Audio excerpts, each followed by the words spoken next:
What's going on, guys? Welcome back to Season 5 NHL 24 Calgary Flames Franchise Mode Series. As always, guys, thank you so much for supporting the last episode. If you give a thumbs up on this one as well, I'd appreciate it. We're currently 5-1 here in the preseason. Sergachev has actually leading scored 10 points in 6 games. If you guys missed the last episode, definitely go and check that out first. But as you can see, the Edmonton Oilers, they're our biggest rival, won the Stanley Cup. They actually swept us again in round 2 this time, though, opposed to round 1. I think I said before, we're going to have to get through the Oilers, I think, if we want to win a Stanley Cup. And honestly, I feel like we're building a team that can get that done. We saw the Florida Panthers do it in real life this year. Someone mentioned that in the comments. If you want to build a team to beat the Oilers, build your team like Florida. So we got a nasty first line here. Panarin, Misa, Natchez getting a +5. I think Michael Misa is definitely going to be 90+ come next season. Second line, we brought in Kyrou there. He's playing with Zary Pelche. You get Ginla making his NHL debut, playing with Hutton and Martone, so definitely a cool young gun line. Stone and Pajot I brought in for some good defensive forwards. They're playing with Honzik there on the 4th. Also, to that third line gets a +5 as well. Defensively here, Sergachev, Anderson, still our top pair at the +5. Dunn we signed just for a couple of years till our rookie guys need paid. Madchuk's playing with him. We got Parekh there, Larson. So honestly, probably have too many good offensive defensemen. Like 5 of the 6 of these guys could play power play 1 probably on other teams. On our team, only 2 of them are even getting that chance. So you can see Sergachev's power play 1, bunch of good forwards with him, +5. On the second unit, it's Anderson there. So to try to, split it up, I got Parekh on the 4-man 1, Madchuk on the 4-man 2. Dunn doesn't get a spot because Dunn, I don't plan on having the team long term, so not too worried about, his rating. Pajot, Pelche get a +5 on that PK. Honzik, Stone, I feel like, overall, special teams looked pretty good. Also, goalies, guys, almost forgot. Wolf's down 89 overall. Probably a good chance he gets his own ability. Even if he doesn't go up in rating, I think could get it this summer. Andreanov there, backing him up. Roll there's backup goalie, elite potential. So have a chance, maybe trade him or something. I don't think I'm going to get rid of Wolf unless he starts to absolutely suck. Vladosh there, starting goalie. Sergey backing him up. I'm glad to see someone in the comments, they said, you know what, you said it right. So hopefully everybody else listens to him. We got Green Tree, Nikolaev, and Seneca on that first line. Looking pretty nasty. You got Cowan there, Benak, Podkolzin. Pollock there, 82 overall, our best defenseman, should kind of carry them. I feel like he'll be okay there. Now, I actually saw a bunch of you saying I should have traded up in the draft, got Landon DuPont from Calgary. I know a lot of people don't like me trading up in the draft either, though, so I've seen that comment multiple times. I'm going to try and make that happen probably this episode. In regards to captaincy, I think one of the high-rated comments wanted Zary Pelche as the 2 A's, with Anderson wearing the C, so 3 guys that were, on that original Flames team we took over. I definitely like doing that. And now lastly, guys, before we get started here, I will show you our ratings. So 100 offense, 89 defense, 88 goaltending. You can see Panarin there, our highest rated player, rocking that Flame and C. Let's see what happens. Also, too, guys, in regards to the contract situation, I think I mentioned last episode, all of our best players are actually locked up the next 2 seasons. So we definitely, have a really good chance here, potentially win back-to-back cups if the team's good enough. Now, Panarin should go down in rating. I mean, he's 95, maybe not. 9 million, yeah, that's actually a significant downgrade from 13. So, beginning of the year, we could maybe even get him. I would pay him till he's 37, because, I mean, actually, maybe a 1 year, because we're going to have to, pay a bunch of guys. We'll do 1 year, although Panarin's worth paying, screw it. We'll do 2 years, 8.5, I can't make up my mind. What I was going to say is, 2 years from now, when Panarin would still be getting paid, you can see Dunn will lose, Pelche is going to get a big raise, Misa, Hutton, Martone all get paid, Ginla gets paid, Parekh gets paid. Goaltending wise, Wolf gets paid after this year, so we're going to be in a tough spot.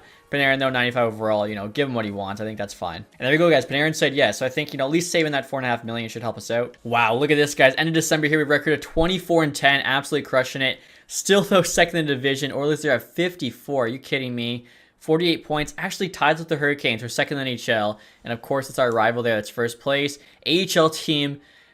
We got I think I have fired the coaches a couple times, or at least, gotten new ones. 12-14 with an 81 starting goalie, 82 number 1 defenseman. Green Tree's over a point per game. NHL-wise, Panarin's crushing it, 43-34. Let me look at the AHL. Like, what is going on? We got a B- head coach. I feel like they should be a lot better than they, currently are, but weird. Now, look at the AHL head coach's record, guys. You can see he's actually got a positive win ratio, 83, 68, 19. So maybe I give them this season, and if, they miss the playoffs again, we'll bring in somebody new. And it's kind of funny, guys. Arizona's trying to offer us Broberg back to the team. Again, our defense is pretty stacked. Don't need him. Also, they want Joe Ginla. Not going to trade either of the Ginla brothers, hoping, they can eventually be a sick duo on this team.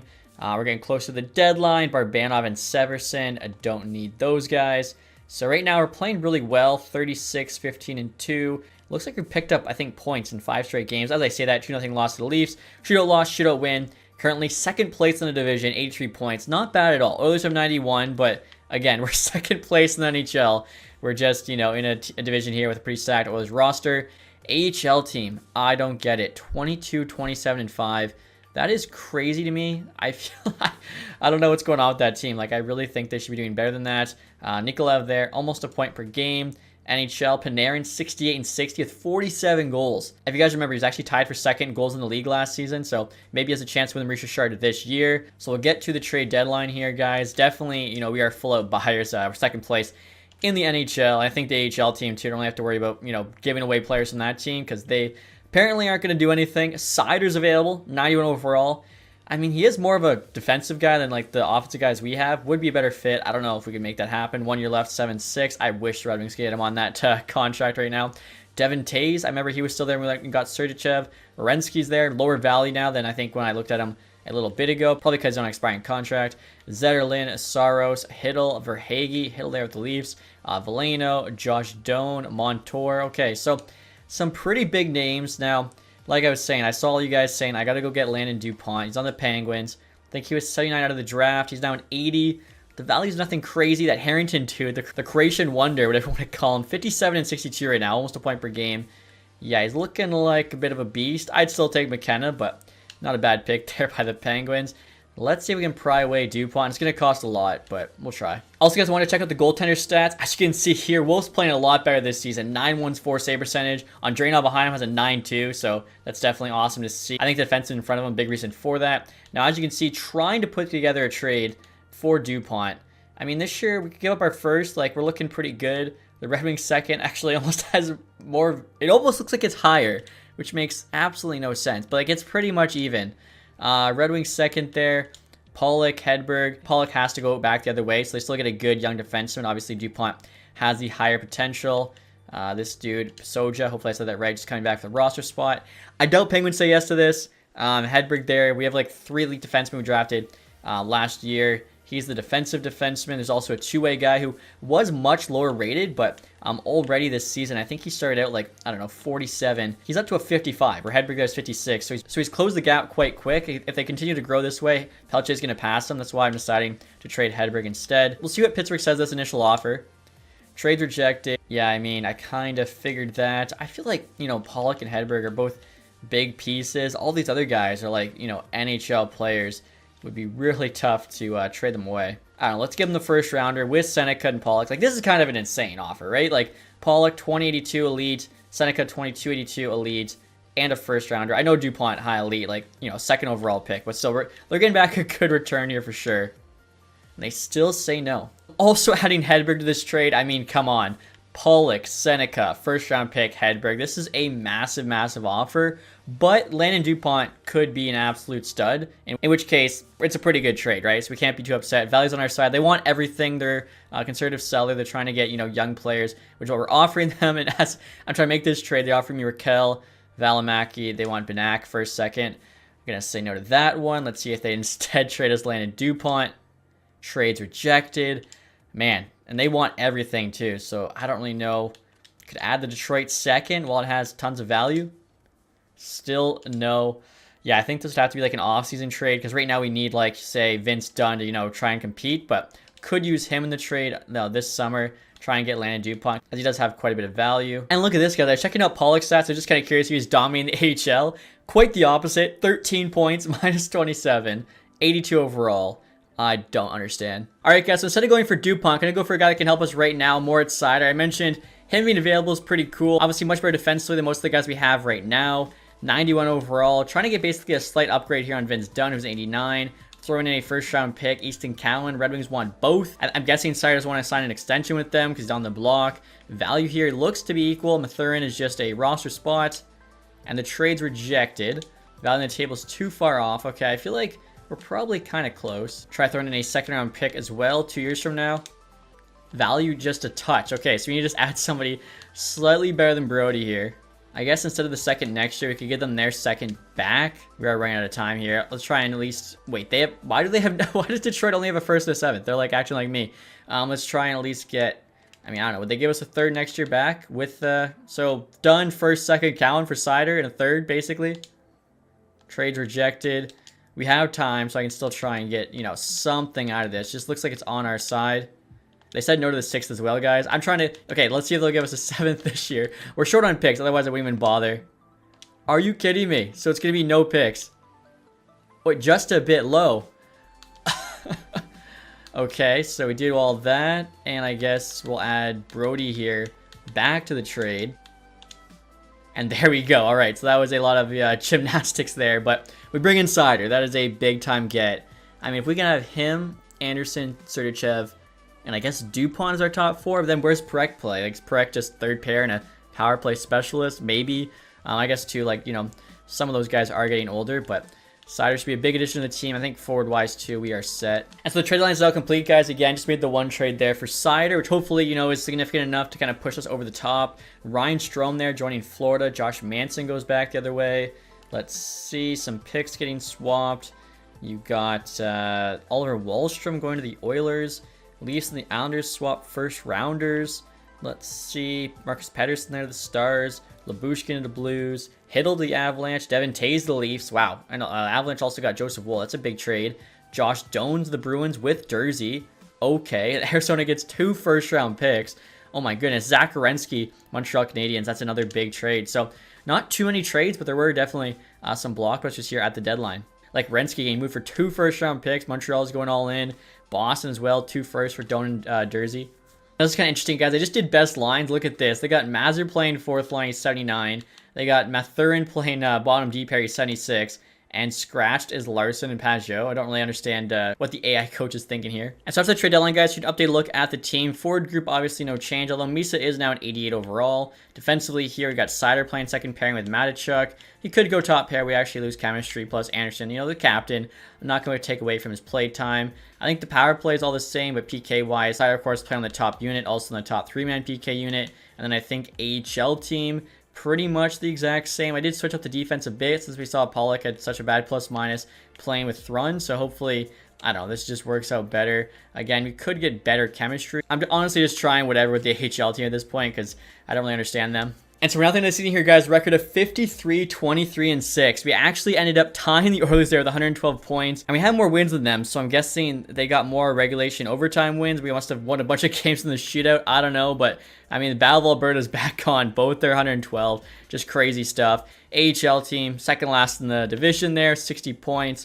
27, 37, and 6. Nikolov had a solid season for sure, 60 and 70. NHL-wise, Panarin, 91 and 82, 58 goals. That could be good enough to win the Maurice Richard. We'll have to take a look here and see. Behind him, Michael Misa, 78 points, sophomore season. Not bad at all. Natchez, 75. Pelletier put up 70. Sergachev, 69 as a D-man. That is nice.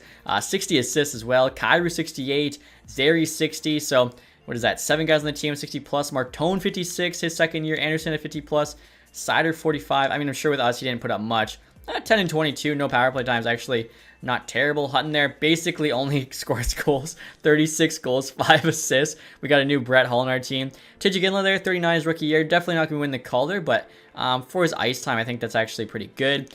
Goaltending stats here. Wolf, 909. Get 4 shutouts, 282 goals against. Andreanov there, 911. AHL team. Vladosh there, below 900 save percentage. Okay. Take a look here. Seneca, 56. Greentree, 52.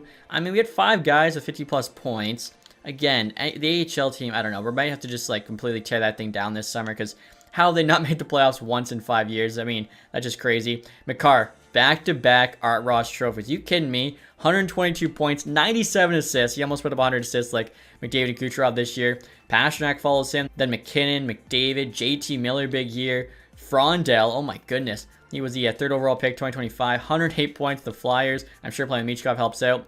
Matthews there. Pedersen, Kucherov. Take a look at goals as well. Pasternak had 68. I mean, oh my goodness. I thought Panarin, 58, might have had a chance, but 10 back Aposta there.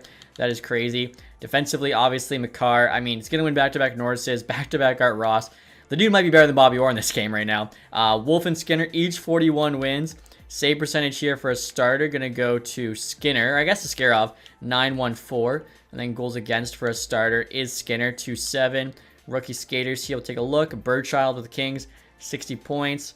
Fedorov, McQueen. JJ Ginland doesn't even actually make the top page, but just, you know, misses there. And like I was saying, guys, in terms of the entire league, the Oilers here had 47 regulation wins. Sorry, that's what happens first before the regulation overtime. We only had 41. So we were getting it done in OT, where you can see they actually lost a bunch of games in OT. I'll take tying for the President's Trophy all day. 5 teams at 100 plus. And wow, Boston gets in 19th place. Last in the NHL, New York Islanders actually 3-way tie with the Kraken and the Blue Jackets, all at 71 points. Goals for the Avs there in first. We were in 6th, though, which isn't too bad. Goals against, the best was the Blues. Or sorry, that's goals for. We actually had the best goals against. Wow, so Wolves can take home William Jennings Trophy. I was worried about our defense, being too offensively minded, but apparently worked out, so that is good to see. And now the first round of playoffs here, guys, we actually have the Anaheim Ducks, so they'll be quick to get to here. Very first team. They are looking pretty nice, honestly. They got McTavish, Carlson, Konechny, because, of course, we started this before he signed that extension with the Flyers. Kovalenko, Demidov, Zegras. Demidov in the middle is definitely interesting. Gauthier is a third liner.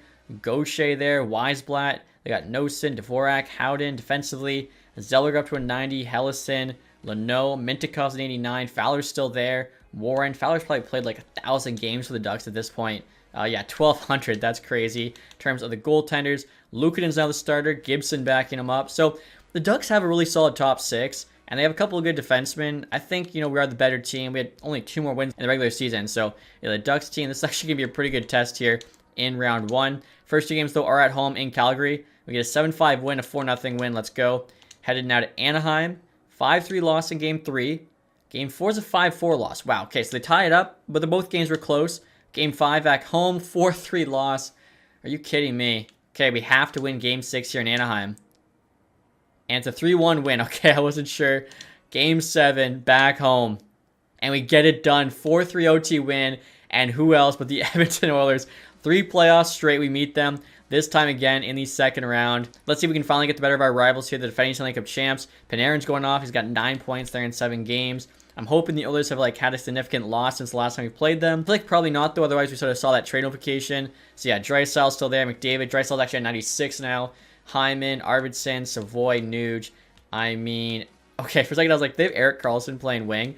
Defensively, Bolduc, Bouchard still at 93. Like, their defense definitely isn't that strong. Skinner starting, Brossois backing him up. It's just the top 6 there. It's pretty ridiculous, especially that first line. And, I mean, honestly, they have pretty good forward depth, too. But I definitely think we have more depth. We have, better players, playing throughout the lineup, whether it be bottom 6 forwards, second, third pair defensemen. We've also got high-rated goalies, so definitely have a chance here. Gonna need Wolf to really stand on his head, though. First 2 games are in Edmonton. Battle of Alberta, round 3. Let's see what happens. 7-6 win. Let's go. No fleece this time. And we lost the second game only 3-2, so close. Head home to Calgary now. Game 3 is a 5-4 loss. Another 1-goal loss, and then a 3-1 loss game 4. Are you kidding me? Okay, game 5 in Edmonton. Do or die. Gotta win the next 3 straight. And we can't do it. Oh my gosh, guys. 4-0 loss there to the Oilers in game 5. Going out in 5 games. Like, wow. This is getting frustrating. And look at this. The Oilers win back-to-back Stanley Cup champs. So as soon as we start to get good, go to the Oilers. They win back-to-back Cups. Blue Jackets there picking first. Seattle second. You got Penguins there at 4, who are add players to the Croatian and Landon DuPont. But we got our work cut out for us here this summer. Pelche, 14 assists, no goals in the playoffs. I mean, over a point per game. You can't really be upset, but that's definitely an interesting stat line. Panarin there's over a point per game. Zeri right on. Same with Natchez. Kairu Miso 10's not bad. Wolf here 885 has to be better. 379. And Andreanov actually played well when he did come in. And now in terms of the playoff tree here, guys. So Oilers there beat the Canucks in 5, us in 5, Avs in 5, Sens in 5. They love playing 5 games. They love winning at home. So obviously winning the President's Trophy. They won every single series at home. And it's kind of cool, too, to see Avs win back-to-back, then the Oilers win back-to-back. Maybe it'll be us now winning back-to-back these next 2 years, keeping it there in the West. Oh, my. Of course, the Calgary franchise would be when the Oilers win 5 straight President's Trophies. Like, that is just so typical. Like, are you kidding me? Oh, my gosh. I didn't even realize these Senators there lost another Stanley Cup final. I was so focused on the Oilers, but I feel bad for them. They've made the Stanley Cup final 3 of 4 years. Lost all 3 times. That is so tough. I think that's got to be akin to the Buffalo Bills in the NFL. I think they made 4 straight Super Bowls and lost all 4. It was some crazy stat like that, but wow, the Senators, that is just bad luck. Worse luck than us, honestly. Individual awards here. So McCarr back-to-back. Art Rush trophies as a defenseman. Just stupid. He's from Calgary, so I mean, could try and get him, but it's going to be tough. Also wins a Hart trophy there back-to-back. 4th Norris Center in 5 years. Back-to-back Lady Bings. Paris Cac there, Calder Trophy with Chicago is kind of cool. McDavid back-to-back Conn Smythe. Skinner gets a Vezina. He also won one in the first season. Wolf, though, got the William Jennings. You got Pickering there. Bill Masterton broke Pollock's 3-year streak. Arizona coach Jack Adams. Benier Selkes. McCart, Ted Lindsay back-to-back. And then Pasternak there with the Maurice Richard. AHL, Providence won the Calder Cup. Dargachensev there, most points. Holtz MVP, though, still playing in Vegas AHL team. I don't know about that trade. Catafor there, most goals to Vegas. Henderson Silver Knights actually had pretty good players. Hayes, best rookie. D'Angelo, best defenseman. That's funny with the Providence Bruins. Fedotov there, best goalie. So it doesn't stay in the NHL, which kind of sucks. Blumel there, MVP of the playoffs. Dargachensev, sportsmanship. Fedotov, lowest goals against. So I think Bjarnason had it the year before. He was also on the Flyers team. So good for them. But like I was saying, guys, some interesting results here. Definitely, I mean, we could try and go and get Cale Makar. Don't think that's going to happen, but maybe Landon DuPont for like the Calgary native defenseman. Taking a look at retired players next. You got Crosby calling it a career with the New York Islanders. Oh my gosh, that just looks so dumb. How does Pittsburgh not keep him for the one final year? Tavares there retires with the Penguins. So they swapped kind of. You count, to where they got drafted. Interesting. Patty Kane retires with the Oilers. Was down to a 74. Was kind of playing pretty well though in the AHL. Giroux, Marchand, Ryan O'Reilly, Braden Shen, Ryan Suter. Wow, honestly, some pretty big names here. Quick look at our team. No retirements, so that's good. And then in terms of goaltenders, Varlamov, Markstrom, Allen, Riddick, DeSmith. So we actually have a couple former Calgary Flame goalies retiring. And I'll get into the draft here, guys. I'm curious to see, is there another franchise player available? No, there's not. It's actually pretty standard draft, 5 medium elites. How would you even say that first name? Vajaholali, I think is how you'd say that name. Definitely a bit of a tongue twister. Take a look at gems. No gems. What? We've got all A and B scouts, all A plus in the region, and we can't find a gem this year. Wow, this must have just been not a great draft class. Very interesting. Even guaranteed elites, there are none. And like the last 2 years, we've had really good scouting. I think actually maybe it's because the lower, scout prospect quality, draft quality actually made it significantly lower. Very interesting. Now we do have a low elite that's going to go like 7th round. So at least we got 1 steal. And a medium top 6 is going to go like 4th. All right, guys. Now trying to get Landon DuPont. I'm offering up Kyrou and Pollock. I feel like Seneca's an 82. You can just take over for Kyrou now. DuPont, I mean, he's on the block. I doubt even though the value's on our side, they want both. They'll say yes. Yeah, trade's rejected. The value just isn't where it needs to be. I mean, could give up a first rounder next year. At this point, we add one of the defensemen. Hedberg's now high rated at 60. All right, I guess we'll go Pelche here instead. Trade's rejected. I mean, this is a massive offer. Like, what else do they want here? Also, look at this, guys. Michael Meeson now is highly potential himself, so that's awesome to see. Like I said, definitely our future 1C. Natchez has dropped a little bit to 989, but still a really good player. I guess we could throw Adam Benakin as well, because probably not going to have a spot for him on this team. Now, like I was saying, guys, this is a massive offer we're making. Kyrou's an 89. They get Pollock, 82 elite. They get another delete defenseman. They get Benak, who's got tape to tape, and is a solid prospect in his own right, plus the first. I mean, come on. Just a bit low. Okay. Is there something we can add that's higher than this first? Maybe the first after could be slightly higher? No, that's still not enough. I guess instead of Benak, I could give them Matachuk, just because, like, if you think about it, Parek's not getting the ice time he needs, especially with DuPont coming. So Matachuk's taking over for Benak. We'll see what the Penguins say. I think this is probably good, and I mean, honestly, we are probably getting fleeced here, but you guys wanted DuPont. Still going to be fine. We have so much cap space, good young players. Next year's definitely, our chance while they're still on their entry-level deals. What do the Penguins say now? Trade is accepted. Wow. I mean, we pretty much gave them probably most of their best players. Yeah. Kyrou there, Pollock, Pelche, Matachuk, all of that for DuPont, plus a first, but I think it was worth it. Him and Meese are now kind of like the 2 cornerstones of this team. And now look at the defense, guys. If we can get Seidert signed for at least 1 year, those 3 in the top, plus Parek, and then have DuPont on the bottom pair with somebody defensive, doesn't even have to be Larson, I think we'll be set. Now next year, guys, I'm trying to see if I can just flip Steez with a 5th round pick to the Lightning, get a 4th. We actually have a guy pinned who's going to go around 120. They say yes. Okay, so that worked out really well. And now next year, guys, are trying to trade a few players we just don't need to the Carolina Hurricanes for a couple 7s. Dan Heiner here, we just got back in a trade. Mathurin, we got back in the Sider trade. Kilpinen, I think we might have also gotten back in the Sider trade, or we just got him before. So 2 7s for these guys. Hurricanes say no. I think if we throw in like a future 7th, they should say yes. And again, we actually have a couple guys in this draft who we could use. There we go. So Cleared some guys we didn't need. Again, most of the picks this draft aren't going to be amazing. Like, we didn't really have anybody that great that was going to go high anyways. Plus, you can see 83 overall, medium elite, first overall isn't bad. After that, though, just high 70s with the elite potential, and then a bunch of medium top 6, medium top 4. So at this spot, the guy I was eyeing is going to go around 120. Was this Keith dude, guaranteed medium top 6, even if he's 50. Which he 53 overall, still in the 4th round. Like, that's not a bad pick. And now next year, guys, we're making a pick in the 5th, and I think we're reaching a little bit because yeah, it's all 230s, but whatever. We'll take, I guess, Mankari. Is he going to be the next one to go?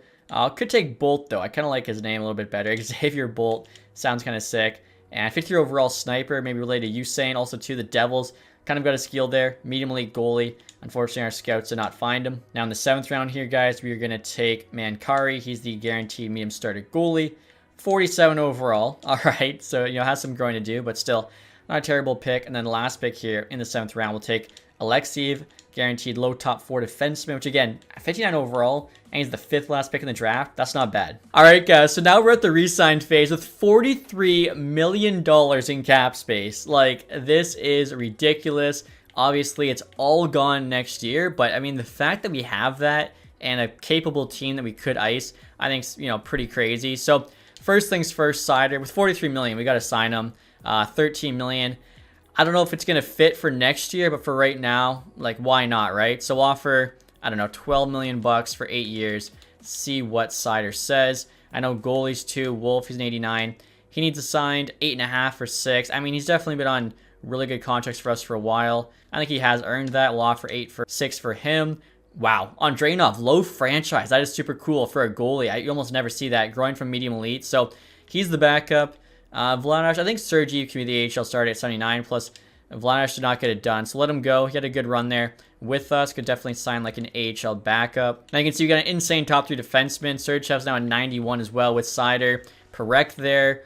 Larson, DuPont. I mean, I'd like a stay-at-home guy like Larson. I think we get somebody better on a 1-year deal for more money. So I'll let Larson go, but if he ends up being the best, we'll sign him. Thrun's definitely a good insurance option, so I'll sign him there. League min. And like I was saying, guys, with us trading away Kyrie, Seneca's now going to make the jump to the NHL. And I mean, look at that. You got 6 players actually with Pelletier, all needing raises next year. All of them league min except for Pelletier. It's like, that's going to cost so much money. Pageau's down 81. We'll let him go. Could bring him back. Suzuki's 27. I saw Stone. He dropped off a cliff. He went from being an 83 to a 76 at 36. Like, that is crazy. Luke Misa, obviously, got to keep his brother happy. So, get him signed here. 3 years league min. I think that's actually a pretty good contract for us, too. Cole Schwint here, now 27, of course, was a part of that Kachuk trade, but time to let him go. I think Aginla there needs a contract. Tidge's brother. I mean, if he grows, maybe could make 4th line, but he's a sniper, so would be tough. Carter Mazur, 26.79, could bring in just to be a AHL forward. All these guys here are 27 except for Nikolaev, so he'll be the one to keep. Wow, Dustin Wolf rejected the offer, decided to test the free agent market, but more money could change his mind. So really not even testing. Sider rejected, also wants to test free agency. Okay, so aside from them, it was all just AHL deals. Try, I guess, 12.5 for Sider, an extra 500K. And then Wolf, what did I offer him? Like 8 million? So we'll try, what, 8.25? It will actually matter next year. We need like every single penny. All right, guys, so Wolf said yes, and Sider said yes. So there we go. We only had to pay them an extra 250K each, which does obviously, you know, add $500,000. Mazur just doesn't want to sign with us, which, you know what, fine. That's the AHL player, not worth it. So we still have $23 million in cap space. Again, anything we sign this summer is definitely a 1-year deal because we'll need that and some next season. But I think we're in a pretty good spot here. And you know what, guys? Hemming here now an 80. 2-way forward. Can probably make the jump to the 4th line. He'll play with Hanzik, and then all we need is one more 4th line forward. Defensively, like I said, we need one guy, and then goaltending, we just need an AHL backup. All right, guys, the re-sign phase is over, but before we get to free agency, going to sign a new AHL head coach. I mentioned how it needed to be done, so I'm looking for a guy, good teaching plus coach influence. Coach influence, honestly, being the most important thing. So this guy here, generalist, A+, the B teaching, 35% team fit. I mean, we've only got 2 players there for him to match up with. Yeah, let's take a chance on this guy. The Griffins want him. All right, offer 800K and hope for the best. And like I was saying, guys, it is time for free agency. We got some money to spend. Josh Morrissey, $14 million. Could sign him to a 1-year deal if he just wants to make a championship run. Seth Jarvis, lead potential, 90 overall. He's an RFA. Kurashev there, $12 million. I still can't believe how high he got just playing with Bedard. Josh Doan's available, 88. James Higgins, but he's an RFA. Hensler, Ahonen. Velarde there, interesting. Of course, had him for a while with the Arizona team. Levshinov's an RFA. Same with Brandsegg Nygaard. So definitely a lot of good players available. I was saying we need a fourth liner and we need a defenseman. So you look at D-man, you got Morrissey, and then it's all the way down to Dursey. Could have like Perek, Dupont, a young offensive third pair. And our top four could be the best in the NHL, not even close. He wants 4. Let's see if he would do 1. I'm just going to have the best top 4 ever, Dustin Wolf and net. 1 year. We can overpay him. Like, we have the money. Let's see if he would do a championship run, kind of like KD to the Golden State Warriors. We'll do... This is way too much money. I mean, that's just a stupid amount. But it's a 1 year, so it has to kind of convince him, you know, take that risk, not get a career-ending injury or anything like that. 14.5 for 1. That's an interesting offer. I'm making myself laugh with it. Okay, UFA, we need a fourth liner. Take a look at forwards here with 5-star defense. No one has it. Matthew Poitras's the best. Jason Dickinson, 82 overall. Okay, not bad. Physical, though, is not great. Alex Wenberg as well. Pretty good defensive stats, but not physically.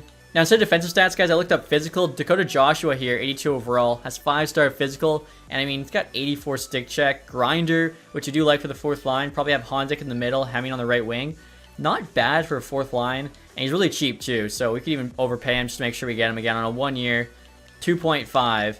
And then we'll still have, like, I don't know, $7-8 million bucks for the trade deadline, even if Morrissey does take that $14.5 million. And now looking at goaltenders here, guys, you got Sebastian Costa, 88 overall, but should be an RFA at 25. He is. Kochikov there, 87. Luckily, we just signed Dustin Wolf. Don't need a goalie. Two-way goalies. We do need AHL backup, as I mentioned. 1915 medium starter could sign for free. Bowie there. I mean, might as well. And then Quap here. I mean, he could potentially be the starter over Sergeev. Poise isn't great, but 25.79. Not a bad goalie. At that point, though, we just signed Blomqvist here. 26.80.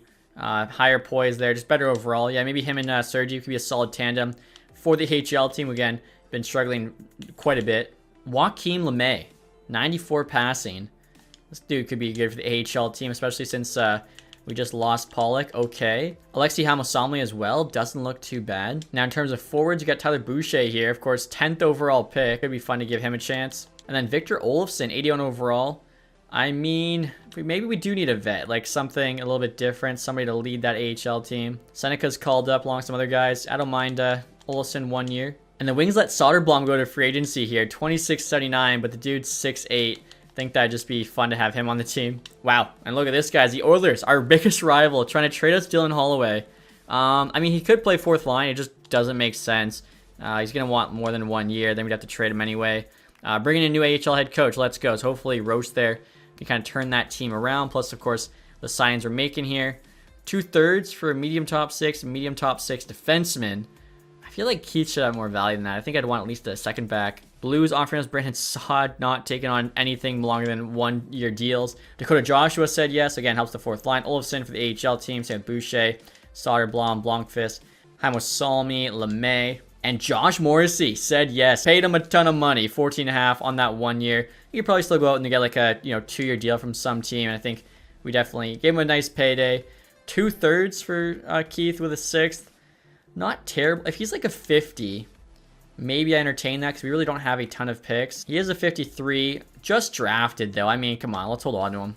I want to make sure I don't lose my blackberries here. Now a 3rd and a 4th for a 4th, a 5th, and Caswell. So basically, swap the 4ths, and then Caswell lets us jump from a 5 to a 3. Probably never going to make the team, so I'll actually take that. Pretty good offer there from the Sens. Also, too, guys, like I was saying, after all those signs, we still have $8 million in cap space, which is going to be pretty nice to just have some fun with at the deadline. And look at this, guys. I was just checking 2A forwards. We could still use 1, maybe 2. Anthony Mantha's available, 82 overall, of course. Did start on our team. Flames signed him this year real life. Why not, bring him back? Maybe he can do, what the AHL team has not yet been able to. I'll give him a 2 year, I guess, as kind of feel bad. Trade him away pretty early there. And there we go, guys. Mantha did say yes. And I just found the thing the AHL team needs, guys. 39-year-old Logan Couture. He can come in, lead this team. That 91 poise. That's what they've been missing. A true vet. All right. So 1 year, $1 million bucks. Like I said, I'm really trying to make this AHL team make the playoffs. I don't know at this point, what else we can do. Walker, they're being offered to us. They want Benak, Misa. That is a no. And Couture said yes, so that's going to be fun. And now this is interesting, guys. Predators offering us Steven Stamkos, making $1 million on a 1 year. They want a 2nd round pick. So, like, what's his rating going to be? He's making $1 million bucks. He's 82. Wow, he still put up 73 points last year.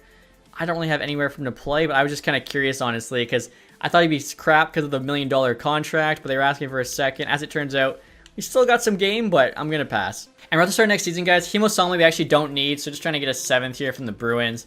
They say yes, so basically a free pick. That was actually for the draft 2030, because you can see we don't really have too many picks. All right, guys, so like I was saying, it's now the start of next season. I think this team definitely has a chance to go all the way. I'll show you guys what the roster is looking like. So first lines now, Panarin, Misa, and Martone. They get a +5. I think Martone playing on that top unit should just, go up even more in rating, put up even higher stats. Nature's on the second line with Zary, Pelletier. They get a +3. You got a Ginla, Hutton, Seneca now on the third line. I think solid young gun line. Fourth line here, as I mentioned, is Joshua, Hemming, Honzik. Hemming here really good, honestly, all around for a fourth liner. Like defensively 4 stars, physical 4 stars, has the highest face-off rating of the 3. Now, in terms of the defense, oh my goodness, the best top 4 I think I've ever had. Sergachev, Sider, Anderson, Morrissey, and they're all getting paid because the forward group is basically half entry-level deals. Parek, Dupont on the bomb pair as well, both entry-level, so should try and get them a bit of power play time, but obviously these 4 guys in front are going to be taking a lot of that. Could get +5 for both if we put Morrissey top pair, but with him only on a 1 year and obviously going to be done after this season, we can't afford to keep him.